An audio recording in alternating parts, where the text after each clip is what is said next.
Assalamualaikum warahmatullahi wabarakatuh.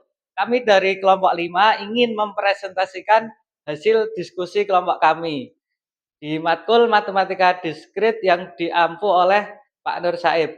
Saya Muhammad Auzal Ali Al-Fatari dengan NIM 251060113 sebagai ketua. Saya Desiani Cahyaning Putri dengan NIM 251060128 sebagai content creator. Saya Mutia Aulia Hafid dengan NIM 251060126 sebagai notulen.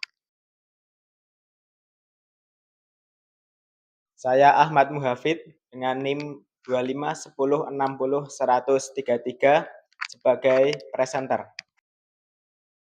Saya Salwa Aulia dengan NIM 251060120 sebagai presenter. Saya Salva Araida dengan NIM 251060004 sebagai editor. Nah, materi yang akan kita bahas adalah yang pertama ada fungsi, yang kedua ada domain, yang ketiga ada codomain, yang keempat ada image dan pre-image, yang kelima ada range, yang keenam ada injektif, yang ketujuh ada surjektif. Masuk ke materi pertama, yaitu fungsi. Konsep fungsi sangatlah penting di dalam matematika diskrit, yang dimana fungsi sering dipakai untuk mentransformasikan elemen di suatu himpunan dengan elemen di himpunan lain.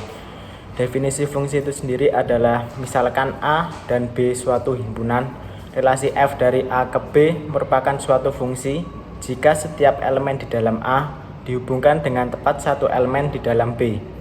Secara matematis, fungsi dapat dinotasikan dengan semua X anggota dari A terdapat tepat satu Y anggota dari B sehingga Fx sama dengan Y.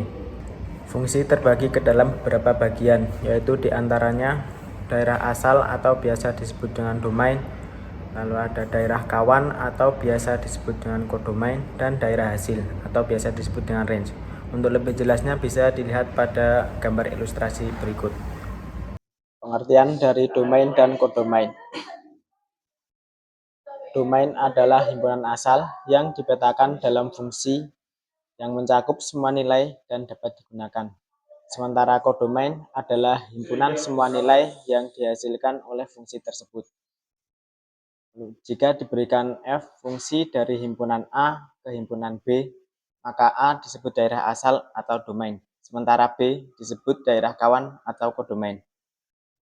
Pengertian range atau daerah hasil. Range atau daerah hasil adalah himpunan semua nilai di codomain yang merupakan hasil pemetaan dari elemen domain oleh suatu fungsi. Singkatnya, range adalah himpunan yang berisi hasil pemetaan atau image dari F. Pengertian dari image dan pre-image.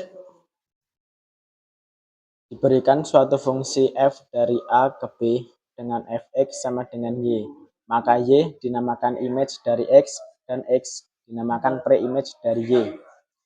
Image adalah elemen Y anggota B yang merupakan hasil pemetaan dari suatu elemen di domain. Sedangkan pre-image adalah elemen X anggota dari A yang dipetakan oleh fungsi ke suatu elemen di codomain. Sebagai contoh, pada ilustrasi di samping dapat dilihat bahwa 2 merupakan image dari 1, yang berarti 1 merupakan pre-image dari 2. Terima kasih banyak Ahmad Muhafiz sebagai presenter pertama atas penjelasan dasarnya yang sangat jelas.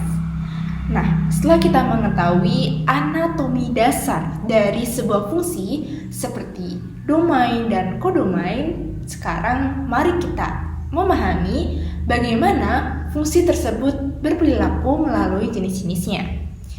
Nah, di sini saya akan mengajak kalian untuk memahami bagaimana sebuah fungsi bisa dikelompokkan menjadi fungsi injektif dan surjektif, serta kita akan membuktikannya melalui contoh soal. Pertama, mari kita lihat fungsi injektif atau satu-satu. Nah, jadi suatu fungsi itu dikatakan fungsi satu-satu atau injektif jika setiap anggota himpunan domain yang kita simbolkan A di sini memiliki pasangan yang berbeda di himpunan kodomain. Ini domain dan ini kodomain. Jika kita lihat, anggota kodomain ini boleh tidak memiliki pasangan. Kalau di sini kita memiliki B2 yang tidak memiliki pasangan di domain. Nah, tetapi tidak boleh berpasangan lebih dari satu domain. Artinya, setiap anggota di domain ini memiliki masing-masing pasangannya sendiri. Meskipun ada yang tidak memiliki pasangan, yaitu B2 ini, fungsi ini tetap sah ya disebut sebagai fungsi injektif. Berbeda dengan fungsi injektif yang fokus pada kesetiaan, jenis fungsi yang kedua yaitu fungsi surjektif. Nah, suatu fungsi dikatakan fungsi surjektif jika setiap anggota kodomain W memiliki setidaknya satu pasangan di domain A.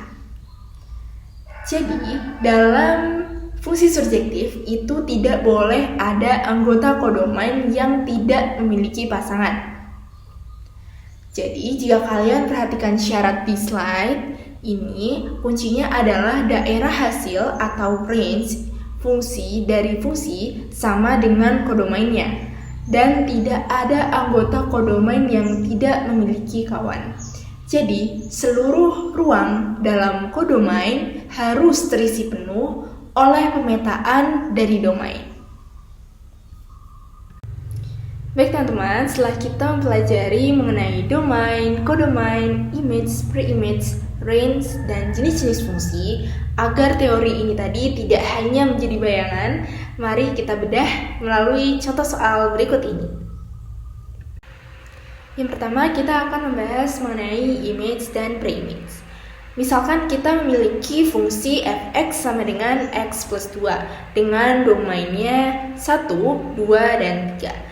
Ketika kita masukkan angka-angka ini ke dalam fungsi, kita akan mendapatkan hasil 3, 4, dan 5. Di sini kita dapat menyebutkan bahwa image dari 2 adalah 4. Image dari 3 adalah 5, pre-image dari 5 adalah 3, dan pre-image dari 4 adalah 2.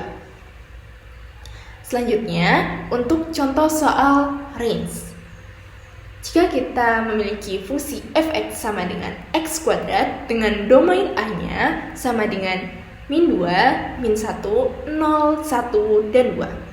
Nah, karena angka negatif seperti min 2 dan angka positif 2, jika dikuadratkan hasilnya sama-sama 4, maka daerah hasil atau range-nya hanya berisi 0, 1, dan 4.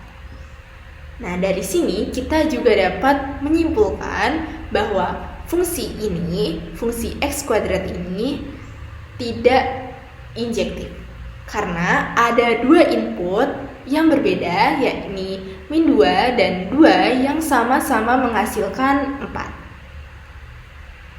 Selanjutnya kita akan memasuki contoh soal mengenai jenis-jenis fungsi. Nah, kita akan menyelidiki apakah fungsi f, yakni himpunan bilangan real yang dipetakan ke himpunan bilangan real dengan fx sama dengan 2x plus 1 adalah fungsi injektif. Nah, untuk menyelidiki apakah fx sama dengan 2x plus 1 itu injektif, kita gunakan asumsi aljabar. Jika fx1 sama dengan fx2, maka setelah kita jabarkan 2x1 plus 1 sama dengan 2x2 plus 1. Kita akan sampai kesimpulan bahwa x1 harus sama dengan x2. Nah, ini membuktikan bahwa fungsinya benar-benar satu-satu dan terbukti injektif. Selanjutnya, untuk fungsi x pangkat 3, karena nilai pangkat ganjil dapat menghasilkan seluruh rentang bilangan real dari negatif tak hingga sampai positif tak hingga, maka tidak akan ada anggota kodomain yang tertinggal. Nah, karena range-nya sama dengan kodomainnya, maka fungsi x pangkat 3 terbukti bersifat surjektif. Dan karena ia memenuhi kedua sifat ini, baik surjektif maupun injektif, maka fungsi ini pun bisa kita sebut sebagai fungsi bijektif. Seperti itu. Sebagai penutup, seluruh materi yang kami sampaikan pada hari ini, mulai dari definisi dasar hingga pembuktian fungsi injektif dan surjektif, kami susun berdasarkan literatur yang kami ambil dari beberapa e-book dan website. Cukup sekian yang dapat kami sampaikan, kurang lebihnya kami mohon maaf, dan semoga ini bermanfaat bagi teman-teman semuanya. Wassalamualaikum warahmatullahi wabarakatuh.